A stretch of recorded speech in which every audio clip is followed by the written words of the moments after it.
अस्सलामु अलैकुम वरहमतुल्लाहि वबरकातुहू। हक मीडिया के नए प्रोग्राम में आपका इस्तकबाल है। मैं फैजुल बारी। नाजरीन, पिछले दिनों इंडिया पाकिस्तान के बीच 4 दिनों की जंग हुई। फिर सुपर पावर अमेरिका के इंटरफेरेंस पर सीज फायर हो गया।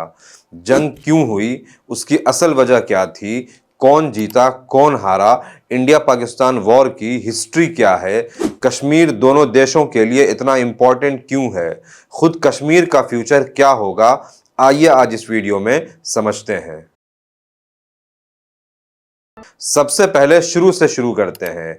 14 अगस्त 1947 को ब्रिटिश कॉलोनियलिज्म ने इंडियन इंडिपेंडेंस एक्ट पास किया, जिसके थ्रू इंडिया 2 पार्ट में बट गया। वर्ल्ड वॉर 2 के बाद ये एक बहुत बड़ी ट्रेजेडी थी, जहां एक दूसरे मुल्क से माइग्रेशन में लाखों लोग मारे जाते हैं, लाखों आबरूएं लूटी जाती है। खैर, इसी साल अक्टूबर 1947 में कश्मीर को कंट्रोल करने के लिए दोनों देशों के बीच पहली जंग होती है। जंग इस नतीजे पर खत्म होती है कि 40% कश्मीर पाकिस्तान के और 60% कश्मीर इंडिया के कंट्रोल में रहता है। तब से यह रीजन कश्मीर दोनों मुल्कों के लिए लड़ाई की वजह बनी हुई है, और इसी वजह से फिर 1965 में, 1999 में, 2019 में, फिर अभी 2025 में दोनों देशों के बीच जंग हुई है। सिर्फ 1971 की जंग को छोड़ करके सारे जंगों में दोनों देश अपनी अपनी विक्ट्री क्लेम करती है। 1971 में इंडिया की फेयरलेस स्ट्रॉन्ग लीडरशिप और अनकंप्रोमाइजिंग एटीट्यूड की वजह से, साथ ही पाकिस्तान के मुजरिमाना और जालिमाना एटीट्यूड की वजह से इंडिया को एक डिसिसिव विक्ट्री मिल जाती है, जहां न सिर्फ पाकिस्तान से ईस्ट पाकिस्तान टूट गया, बल्कि पाकिस्तान आर्मी के 93,000 सोल्जर्स को इंडिया के सामने सरेंडर करना पड़ा।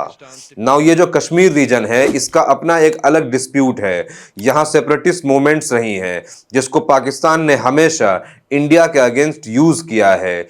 इसी कड़ी में पुलवामा अटैक हुआ, फिर 22 अप्रैल को पहलगाम अटैक हुआ, जहां टूरिस्ट का नाम पूछ करके, कलमा पढ़वा करके, पैंट उतरवा करके, रिलीजन पहचान करके उनको गोलियां मारी गई।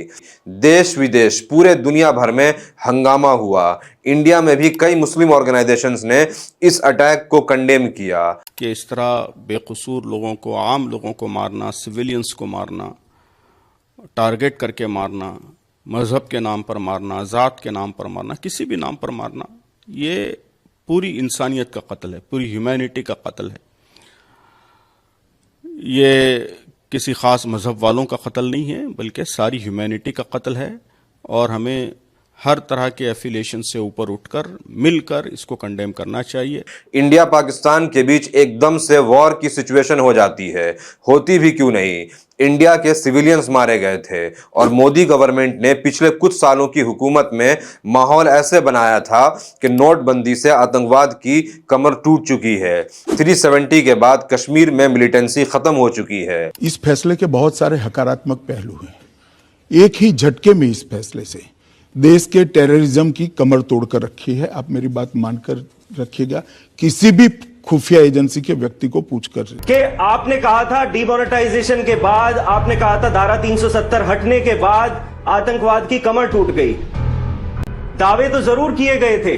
ये सवाल तो उनसे पूछा जाएगा कि जब आप कहते हो कि 370 हटने के बाद सब कोई सुरक्षित है, इतने पर्यटक जा रहे हैं, तो आतंकी घटनाओं में पर्यटक क्यों मारे जा रहे हैं? माहौल इतना टेंस था कि इंडिया में अगर कोई इंटेलिजेंस फेल्योर की बात करता तो उसको अरेस्ट किया जा रहा था। पत्रकारों को ऐसे सवाल पूछने पर दौड़ा दौड़ा करके मारा जा रहा था।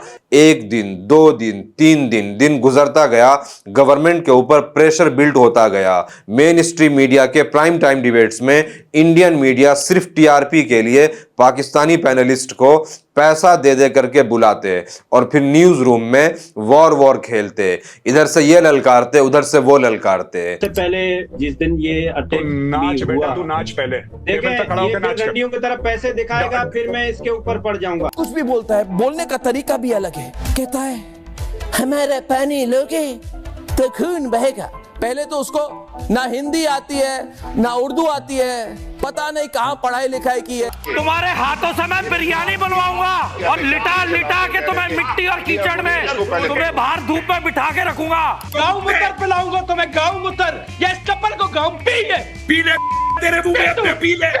पानी की जगह पियो अब गधे का। जिस बंदे का नाम ही मेजर सूर हो तो वो सूर ही होगा ना, सुअर होगा वो ना, सुअर की तरह भौंके। बहरहाल 7 मई को रात में इंडिया ने पाकिस्तान के 9 डिफरेंट लोकेशंस पर एयर स्ट्राइक किया। फिर बाज़ाब्ता से जंग शुरू हो गई। पाकिस्तान घुस गई भारतीय सेना। फ्रेश पाक drone attack in Samba. Kashmir के इलाके में एक फिदायीन अटैक की भी खबर आ रही है। आर्मी अंदर घुस गई है पाकिस्तान में, आग लगा दो कराची में, फूंक डालो पूरे। Asim Munir probably facing a coup। Asim Munir के खिलाफ पाक सेना में बगावत। आशीष, बड़ी खबर। लाठी में राजस्थान में पाकिस्तान का एक फाइटर जेट का पायलट पकड़ा गया है। So got one pilot of the Pakistan Air Force in custody। जंग में क्या हुआ, क्यों हुआ, उसके कुछ अलग अलग स्पेकुलेशंस और कॉन्स्पिरेसी को सुनिए। 2019 में पुलवामा हुआ, फिर इंडिया ने एयर स्ट्राइक किया, एक जंग का माहौल बन गया। इंडियन फाइटर पायलट अभिनंदन पाकिस्तान में प्रिजनर ऑफ वॉर हुए, जंग खत्म हुई, पाकिस्तान ने उन्हें रिलीज किया। क्या ये सब आपको ईरान इजराइल वॉर जैसा नहीं लगता है कि कुछ फिक्स लोकेशन पर ईरान रात भर रॉकेट दागेगा, ईरानी शहरियों को लगेगा कि ईरान ने बदला ले लिया है, फिर अगले दिन सब शांत। खैर, फिर 2019 में इलेक्शन हुआ। प्राइम मिनिस्टर मोदी ने 2014 के मुकाबले बड़ी मेजॉरिटी के साथ गवर्नमेंट बनाई। इस बार भी ऐसे ही नॉर्मल स्ट्राइक होता। इंडियन गवर्नमेंट, इंडियन मीडिया खूब पीठ थंपिंग करती कि टेररिस्ट हाइड आउट पर हमला किया गया है, मगर ऐसा नहीं हुआ। इंडिया ने हमला किया, पाकिस्तान ने भी जवाबी कार्रवाई की। अब सवाल यह है कि पाकिस्तान वॉर में क्यों आया। अगर आपको याद हो, पिछले 1.5 साल से गाजा में इजराइल जेनोसाइड कर रहा है, मगर पाकिस्तान ने ना आर्मी भेजी है, ना गाजा वालों की कोई मदद की है। इस बीच पाकिस्तान में हर दूसरे तीसरे दिन फलस्तीन और गाजा के लिए रैलीज, प्रोटेस्ट हो रहे थे। यहां तक कि पाकिस्तान के सबसे बड़े रिलीजियस स्कॉलर मुफ्ती तकी उस्मानी ने भरी महफिल में इजराइल के खिलाफ जिहाद का फतवा दिया।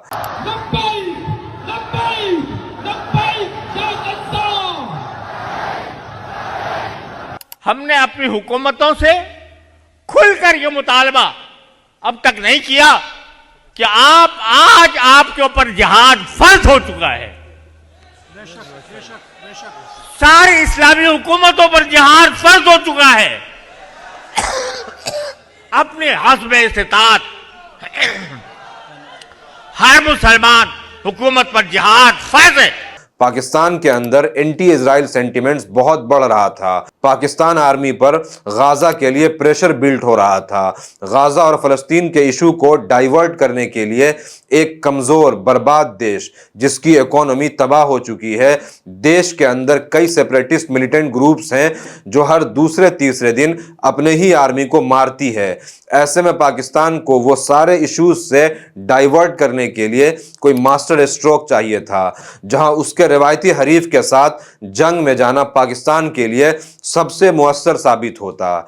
इधर मेरे देश इंडिया के केस में लास्ट कपल ऑफ ईयर से देश की इकोनॉमी डाउन है। 10 मसले हैं। प्राइम मिनिस्टर मोदी की साख लगातार गिरती जा रही है। बीजेपी के अपने कोर सपोर्ट बेस में इतनी ज्यादा रेडिकलाइजेशन हो चुकी है कि वो बस खून देखना चाहते हैं।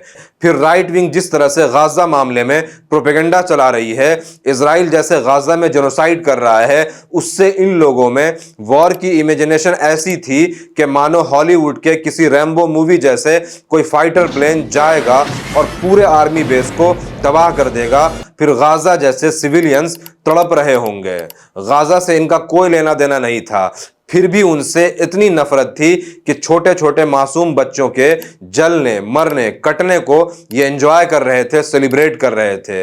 तो सोचिए, पाकिस्तान तो रिवायती दुश्मन है, जहां देशभक्ति का मतलब ही यही है कि आप पाकिस्तान के कितने अगेंस्ट हैं, कितना नफरत करते हैं। ऐसे में कोई हमला हो, 26 लोग मार दिए जाएं, इल्जाम पाकिस्तान पर जाए, फिर आपको यह भी पता हो कि आप विश्व गुरु हैं, तो सोचिए कि किस लेवल की वॉर मॉन्गरिंग होगी। इस देश की फ्यूचर के लिए, मुस्तकबिल के लिए मैं कहता हूं कि पाकिस्तान ये गलती करे कि वो हम पर हमला करे, फिर देखिए मजा क्या आता है, फिर देखिए मजा क्या आता है। अमन की आशा, अरे किसकी अमन और किसकी आशा, किसकी अमन और किसकी आशा। दलील किस्म के दो कौड़ी के लाहौरी पाकिस्तानी पंजाबी चीन की भीख पे पलने वाले, तुम्हें शर्म नहीं आती? सर काट के लाएंगे आसम मुनीर का, सर काट के सड़क पे खेलेंगे फुटबॉल नोएडा के। India will identify, track and punish every terrorist. इन सब हीटेड एनवायरनमेंट में मोदी जी के लिए वॉर में जाना उनके सपोर्ट बेस के हिसाब से भी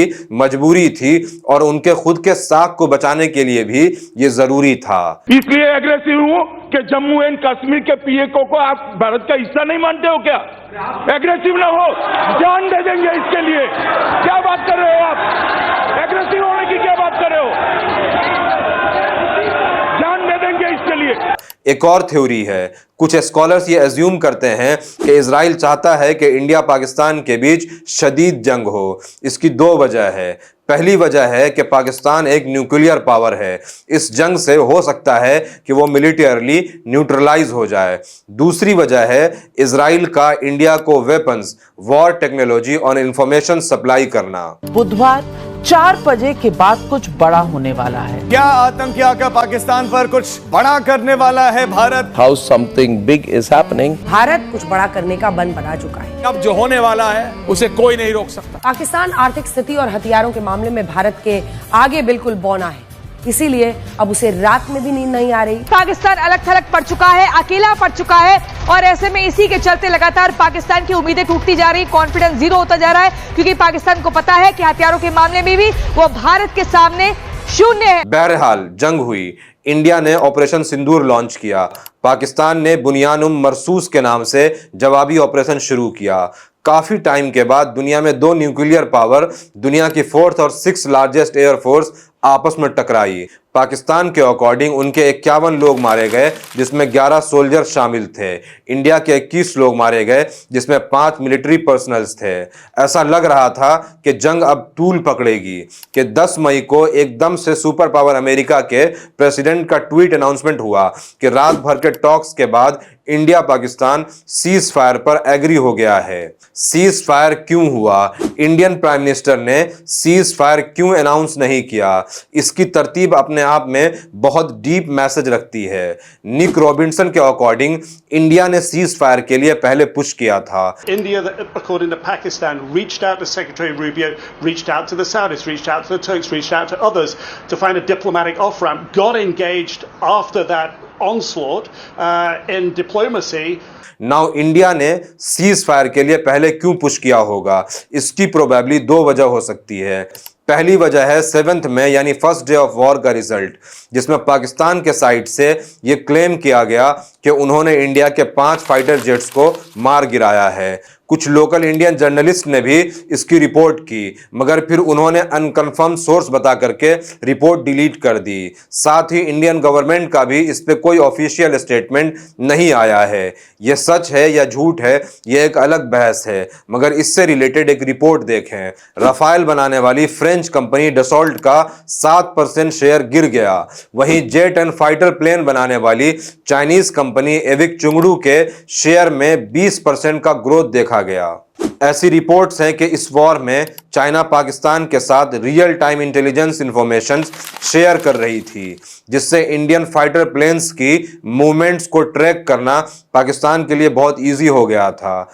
दूसरा एक पॉसिबल रीजन हो सकता है पाकिस्तान में अर्थक्वेक्स का आना, जिसके बारे में यह नोशन दिया जा रहा है कि इंडियन एयरफोर्स ने नूर खान एयरबेस पर इंटेंशनली और अनइंटेंशनली अटैक किया था, जिससे पाकिस्तान न्यूक्लियर प्लांट हिट हुआ है, जिसके वजह से वहां लीकेज शुरू हो गया है।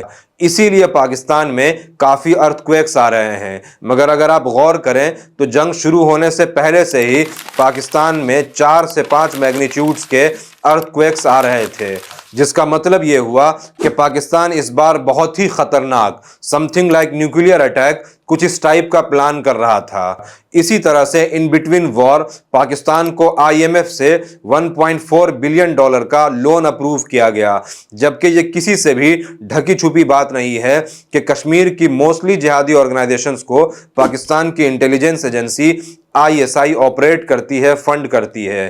फिर भी पाकिस्तान को वेस्ट से लोन में पैसे मिलना ये जंग बंद करने के लिए हफ्ता वसूली करने जैसा लगता है। खैर, अभी के लिए सीज फायर हो गया है, मगर प्राइम मिनिस्टर मोदी ने अपने बयान में इस सीज फायर को सीज फायर नहीं बल्कि पॉज मिलिट्री एक्शन कहा है।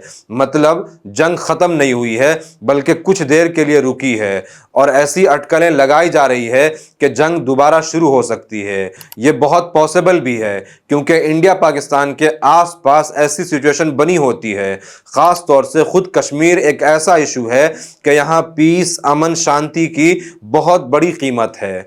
अनफॉर्चुनेटली कश्मीर ज्योग्राफिकली ऐसी जगह पर लोकेटेड है कि यह रीजन हमेशा कॉन्फ्लिक्ट में रहेगा, क्योंकि इस रीजन से 3 powerful states India, Pakistan, China का बहुत स्ट्रॉन्ग इंटरेस्ट जुड़ा हुआ है। इस कश्मकश में आम कश्मीरियों का बहुत नुकसान हो रहा है। जंग में इंडिया के लिए जो सबसे बुरी चीज निकल करके आई है वो है इंटरनेशनल सपोर्ट। अनफॉर्चुनेटली सिवाय इजराइल के इंडिया के साथ कोई देश नहीं था, इसीलिए ये इंडियन फॉरेन पॉलिसी की बड़ी फेल्योर है। वहीं चाइना पाकिस्तान का अलायंस इंडिया को लॉन्ग टर्म में बहुत हर्ट करने वाला है। एक आखिरी बात, वेपन मैन्युफैक्चरिंग कंपनीज और वर्ल्ड कैपिटलिस्ट पावर्स के लिए यूक्रेन वॉर के इंटेंसिटी कम होने के बाद किसी 2 बड़े देशों को जंग में धकेलना, फिर अपना हथियार उनसे बेचना, ये उनकी मजबूरी है। उम्मीद करता हूं इस वीडियो से आपने कुछ नई चीज़ें नए एंगल से जानी होगी। इस वीडियो को ज़्यादा से ज़्यादा शेयर करें। कमेंट में ज़रूर बताएं कि वीडियो आपको कैसा लगा। Thank you.